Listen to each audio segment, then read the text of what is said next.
वैवाहिक जीवन में प्यार के साथ साथ शारीरिक संबंधों की जरूरत मर्द और औरत दोनों को ही होती है। हालांकि सेक्स से जुड़ी किसी भी बात को पुरुष बड़े आराम से शेयर कर लेते हैं, जबकि महिलाएं शर्म और हिचकिचाहट महसूस करती हैं। यही कारण है कि स्त्री सेक्स का चरम सुख और पूर्ण आनंद प्राप्त करने के बारे में स्वयं कुछ नहीं कहती, लेकिन सेक्स एक ऐसी आग है जो भड़कने के बाद आसानी से शांत नहीं होती। इसी चक्कर में वह अन्य पुरुष की तरफ आकर्षित होती हैं, लेकिन महिला का किसी अन्य पुरुष के साथ संबंध बनाने के और भी कई कारण हो सकते हैं। मित्रों, प्राचीन ग्रंथों के अनुसार इंद्र को देवराज इंद्र कहा जाता है, यानी देवताओं का राजा। लेकिन आपने ध्यान दिया होगा कि इंद्र की पूजा नहीं की जाती है। इसका कारण उनके कर्म और गौतम ऋषि से मिला श्राप है। कामवासना से वशीभूत होकर देवराज इंद्र से कुछ ऐसा कर दिया था, जिसके कारण गौतम ऋषि ने 1000 योनियों का श्राप इंद्र को दे दिया था। इंद्र के अधिकतर चित्रों में उनके शरीर पर असंख्य आंखें बनी हुई दिखाई देती है। वास्तव में वो आंखें गौतम ऋषि के श्राप का परिणाम है। पद्मम पुराण में वर्णित एक कथा के अनुसार देवराज इंद्र स्वर्गलोक में अप्सराओं से घिरे रहने के बाद भी कामवासना से घिरे रहते थे। तो आइए मित्रों, इन सभी बातों को एक कहानी के माध्यम से समझने का प्रयास करते हैं। दोस्तों, प्राचीन काल की बात है। एक बार देवराज इंद्र अपने घोड़े पर सवार होकर वन में घूमने के लिए निकलते हैं, अर्थात जंगल में भ्रमण के लिए जाते हैं। और जैसे ही देवराज इंद्र अपने घोड़े पर सवार होकर वन में घूम रहे होते हैं, तो उन्हें उस वन में एक कुटिया दिखाई देती है। और जब देवराज इंद्र उस कुटिया को देखते हैं और ध्यानपूर्वक उस कुटिया के अंदर देखते हैं, तो उसे पता चलता है कि उस कुटिया के अंदर एक बहुत ही सुंदर स्त्री दिखाई देती है। देवराज इंद्र उस सुंदर स्त्री को देख करके उस स्त्री पर मंत्रमुग्ध हो जाते हैं और मन ही मन उससे प्रेम कर बैठते हैं। मित्रों, उस सुंदर स्त्री को देखकर देवराज इंद्र इस कदर उसके प्यार में खो जाते हैं कि वह अपना धर्म भी भूल जाते हैं और उसे खुद से ज्यादा प्रेम करने लगते हैं। दोस्तों, उस समय देवराज इंद्र को यह पता नहीं चला कि वह जिस स्त्री से प्रेम करने जा रहा है या प्रेम करने की भूल कर रहा है, वह स्त्री कोई और नहीं, वह स्त्री तो महान तेजस्वी गौतम ऋषि की पत्नी है। दर्शकों, उस दिन तो देवराज इंद्र गौतम ऋषि की पत्नी को दूर से ही देखकर चले जाते हैं, परंतु इंद्रलोक में पहुंचने के बाद देवराज इंद्र का मन बेचैन हो जाता है और वह हर समय उस स्त्री के बारे में सोचने लगते हैं, जिस सुंदर स्त्री को उन्होंने उस जंगल में देखा था। मित्रों, जैसे तैसे करके देवराज इंद्र रात्रि तो काट लेते हैं, लेकिन सुबह होते ही वह फिर से अपने घोड़े पर सवार होकर उसी जंगल की ओर निकल पड़ते हैं और चलते चलते उसी कुटिया के पास पहुंच जाते हैं जहां वह एक दिन पहले आए थे। और उस कुटिया के पास पहुंचकर गौतम ऋषि की पत्नी अहिल्या को जी भर के निहारने लगते हैं।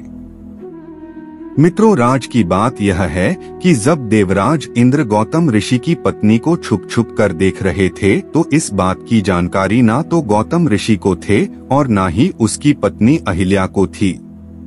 दोस्तों, गौतम ऋषि की गिनती महान ऋषियों में आते हैं। वह बहुत ही महान तेजस्वी संत थे। वह अपने धर्म और कर्म का पालन सच्चे तरीके से किया करते थे और अपना जीवन यापन करते थे। वह प्रतिदिन ब्रह्मा मुहूर्त में उठकर गंगा स्नान के लिए जाते और उसके बाद भगवान की भक्ति में लीन हो जाया करते थे। देवराज इंद्र गौतम ऋषि की यह सारी गतिविधियां छुप छुप कर देखा करते थे। इस वजह से वह जान गए थे कि गौतम ऋषि किस किस समय पर क्या क्या करते हैं। दोस्तों, देवराज इंद्र को अब तो गौतम ऋषि की पत्नी अहिल्या से इतना प्यार हो गया था, वह उसके प्यार में इस कदर दीवाने हो गए थे कि उनका मन इंद्रलोक में बिल्कुल भी नहीं लगता था।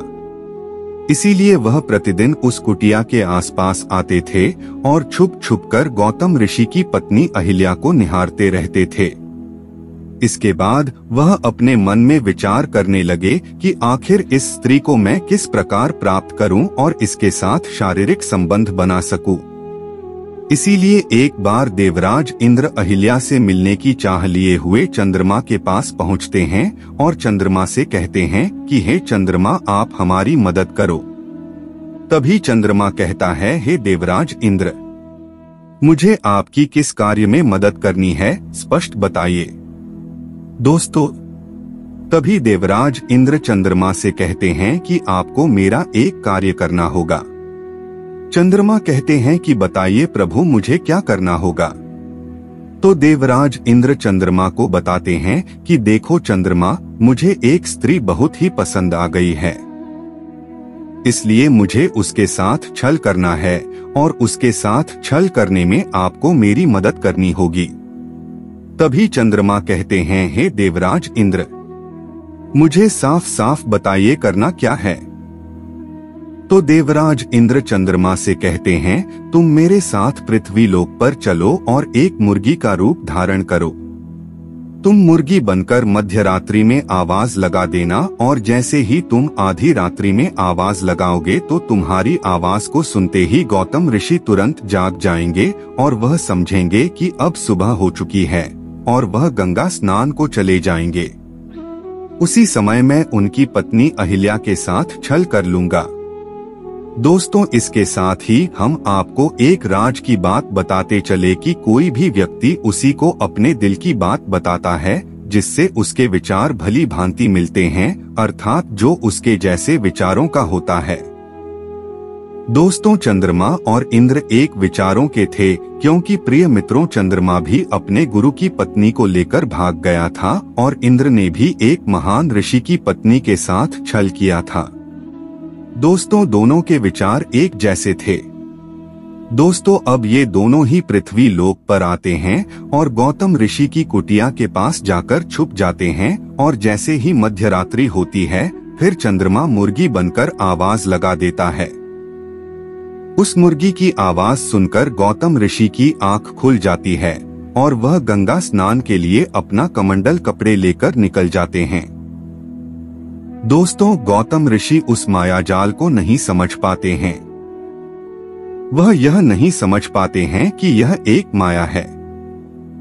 अब गौतम ऋषि उगते सवेरे को सोचकर गंगा स्नान को चले जाते हैं और उसी समय देवराज इंद्र गौतम ऋषि का भेष बनाते हैं और अहिल्या से छल करने के लिए उनकी कुटिया में घुस जाते हैं और अहिल्या के पास जाकर मीठी मीठी प्रेम की बातें करने लगते हैं और बातें करते करते देवराज इंद्र अहिल्या को अपनी बाहों में जकड़ लेते हैं।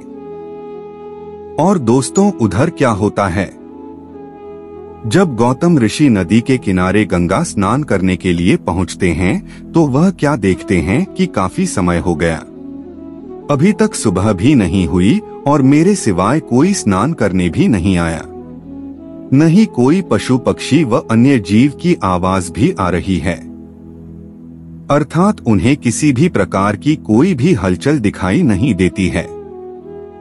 तो दोस्तों, इस बात को वे भली भांति समझ जाते हैं कि हो न हो ये किसी की मायावी चाल है। इस बात का उन्हें आभास हो जाता है कि अवश्य मेरे साथ छल हो रहा है। अपने मन में यह सोचने के बाद गौतम ऋषि वहां से तुरंत कुटिया की ओर दौड़ने लगते हैं और जैसे ही वह अपनी कुटिया के समीप आते हैं तो वह देखता है कि कुटिया के द्वार पर एक मुर्गी बैठा हुआ है। फिर गौतम ऋषि अपने हाथ पर जल लेते हैं और मंत्र पढ़कर उस मुर्गी पर मारते हैं तो वह चंद्रमा अपने असली रूप में आ जाता है और जैसे ही कुटिया के अंदर पहुंचते हैं तो देखते हैं कि उन्हीं के भेष में एक पुरुष उनकी पत्नी के साथ शारीरिक संबंध बना रहा है। मित्रों, जैसे ही गौतम ऋषि इस दृश्य को देखते हैं तो उन्हें अत्यधिक क्रोध आ जाता है और उनके नेत्र लाल हो जाते हैं और कहते हैं कि हे मूर्ख स्त्री, तुझे अपने और पराये में कोई फर्क नजर नहीं आया।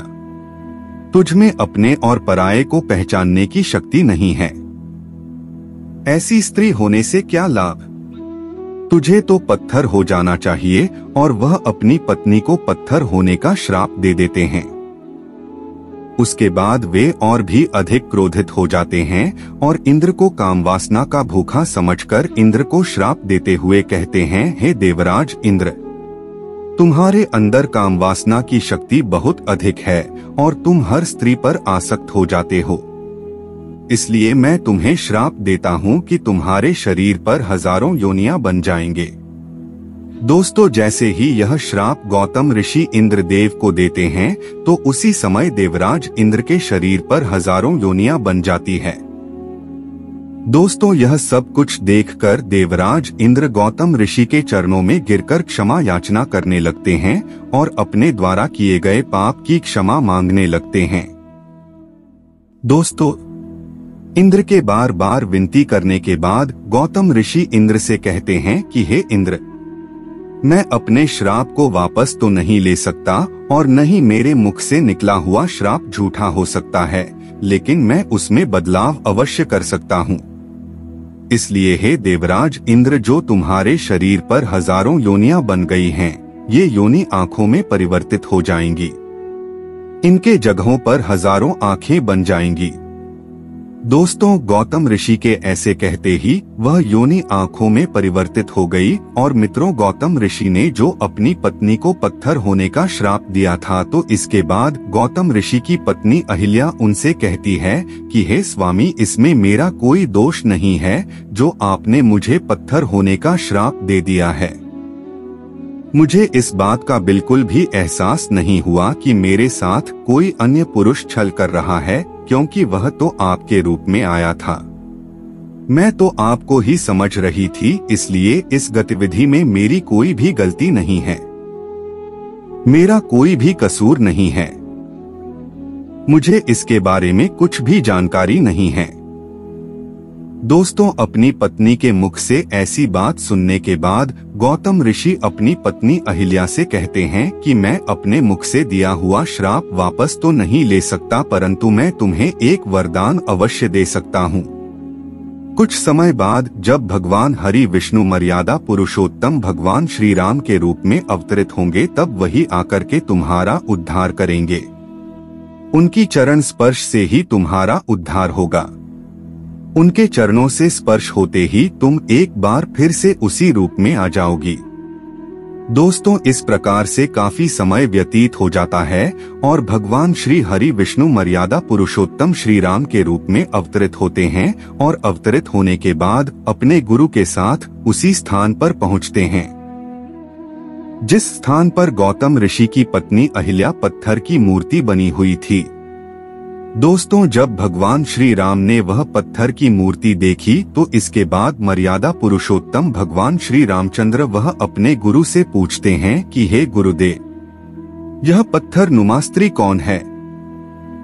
तो उनके गुरुजी बताते हुए कहते हैं, हे राम, यह गौतम ऋषि की पत्नी अहिल्या है और वर्षों पहले से आपकी प्रतीक्षा कर रही है कि आप यहाँ आए और इनका उद्धार करें। मर्यादा पुरुषोत्तम भगवान श्री राम अपने चरण उस पत्थर से छुआ देते हैं। जैसे ही भगवान श्री रामचंद्र के चरण उस पत्थर से छूते हैं तो वह पत्थर एक स्त्री के रूप में परिवर्तित हो जाती है, अर्थात अहिल्या का उद्धार हो जाता है। दोस्तों, स्त्री बहुत ही भोली होती है और उसे प्यार का लालच देकर के आसानी से वश में किया जा सकता है। हर स्त्री अपने पति से यही उम्मीद करती है कि उसका पति उससे प्यार करे, उसकी इज्जत करे, और यदि किसी स्त्री को प्यार नहीं मिलता तब जाकर वह प्यार के लालच में प्यार पाने के लिए किसी और पुरुष के साथ संबंध बनाने लगती है।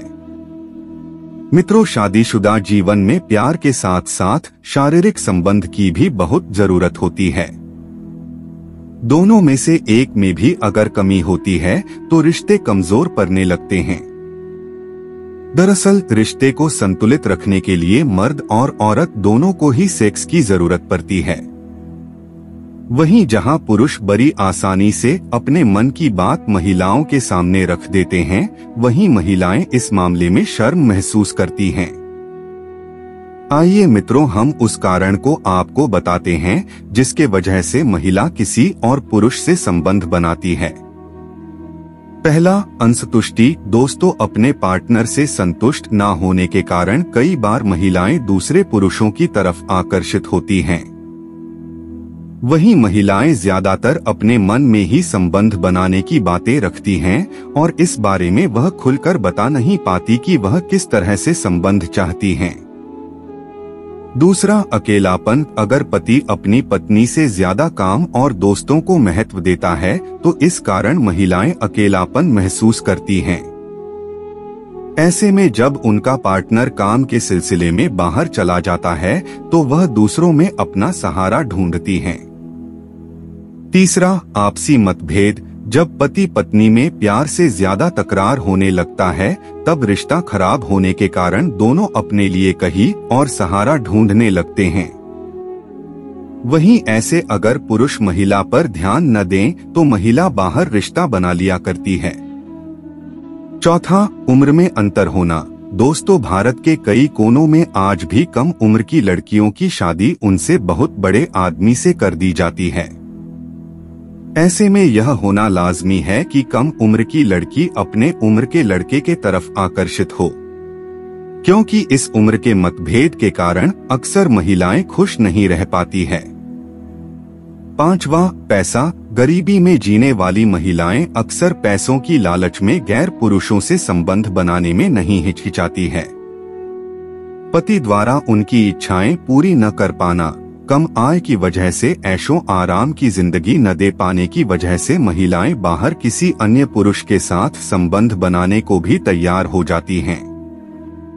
तो दोस्तों, आज की वीडियो में बस इतना ही। मित्रों, वीडियो पसंद आई हो तो वीडियो को लाइक करें और यदि आप हमारे YouTube चैनल पर पहली बार आए हैं और हमारे YouTube चैनल विलेज बॉय ज्ञान को अभी तक सब्सक्राइब नहीं किए हैं तो हमारे YouTube चैनल विलेज बॉय ज्ञान को अभी सब्सक्राइब करके बेल नोटिफिकेशन पर जरूर क्लिक कर दे।